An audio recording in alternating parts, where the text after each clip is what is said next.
చిన్న చిత్రమేంటి, పెద్ద చిత్రమేంటి? నా అభిప్రాయంలో చిన్న ఆలోచన, పెద్ద ఆలోచన మాత్రమే ఉంటుంది. ఆ ఆలోచన కొత్తదైన, ప్రయోగాత్మకమైనదైన తెలుగు చిత్రాలను అంతర్జాతీయ స్థాయిలో ఎవరైనా చూసేలా చేస్తే అదే పెద్ద చిత్రమవుతుంది. ఇలాంటి చిత్రకథలు మనకు కొత్త కథా రచయితలు, దర్శకుల నుంచి వస్తే పరిశ్రమకే నూతన తేజాన్ని తీసుకొస్తుంది.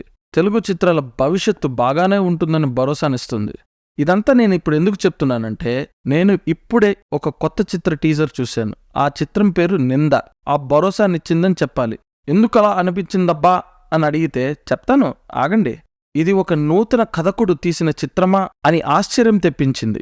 ఈ చిత్రం మొదటి పరిచే పోస్టర్ ఆ చిత్ర కథానాయకుడిని ఆధారం చేసుకోకుండా ఆ చిత్ర నామానికి పెద్దపీట వేస్తూ, ఇది ఎవరి మీద నింద, ఆ నింద ఎవరు మోపారు, దీనికి ఆ లేడీ జస్టిస్ అంటే ధర్మదేవతకి సంబంధం ఏంటి అని ఆసక్తినైతే బాగా కలిగించిందనే చెప్పాలి. ఇలా మనకి పరిచయం చేయడం వల్ల దర్శకుడు, ఈ చిత్ర కథానాయకుడు చిత్ర కథకు ఎంత పెద్దపీట వేశారని తెలుసుకోవచ్చు. వారికి ఈ చిత్ర కథ మీద ఎంత నమ్మకం ఉందని నిర్ధారిస్తుంది. తర్వాత మనకి కథానాయకుడు వరుణ్ సందేశ్ గారిని పరిచయం చేశారు. ఏ మాటకు ఆ మాట చెప్పుకోవాలి. వరుణ్ ఇలా కొత్త దర్శకులను, కొత్త కథలను ప్రోత్సహించడం తన గొప్పతనమనే చెప్పాలి. ఇప్పుడు మళ్ళీ టీజర్ గురించి మాట్లాడుకుందాం. ఆ టీజర్ కట్ ఎంత బాగా చేశారంటే ఆ పోస్టర్ సృష్టించిన ఆసక్తి 10 రెట్లు పెంచేలా చేసిందని చెప్పాలి.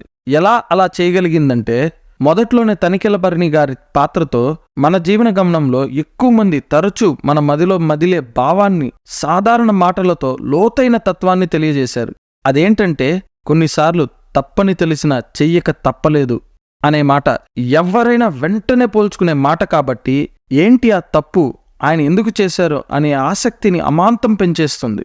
ఆ వెంటనే కథానాయకుడి పరిచయం, తను మదన పడుతూ ఒకచోట, పోలీస్ స్టేషన్లో ఇంకొకసారి, ఆ తర్వాత దాదాపు చాలా పాత్రలను పరిచయం చేస్తూ హఠాత్తుగా శవం చూపించడం, అంతా టకటకా టకటకా అని చూపించడంతో, అది చాలా మంచి సంగీత బ్యాక్గ్రౌండ్ స్కోర్ని పెట్టడంతో కనీసం ఇంకొక 2 సార్లన్నా చూడాలనిపించింది టీజర్ని. అంతలా ఆసక్తి కలిగించింది.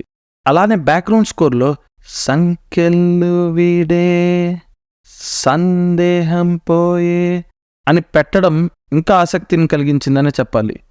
తనికెళ్లభరణి గారి తప్పుకు ఆ శవంకి ఏమైనా సంబంధం ఉందా?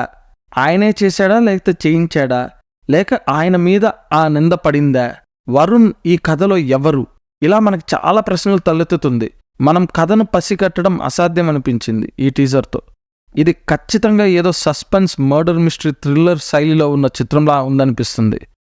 ఎక్కడా ఇది ఒక కొత్త కథకుడు, దర్శకుడు తీసిన చిత్రంలా లేదు. ఈ చిత్రం బడ్జెట్ ఎంతో తెలియట్లేదు కానీ కెమెరా పనితనం అద్భుతంగా ఉంది చూపించిన కొంచెంలోనే. బ్యాక్గ్రౌండ్ స్కోర్ గురించి మనం ముందుగానే మాట్లాడుకున్నాం. వీళ్ళు కొత్తవాలా లేదా అని చూడగా కెమెరా రమీజ్ నవీద్ అనే యువకుడు, తను నూతన పరిచయం.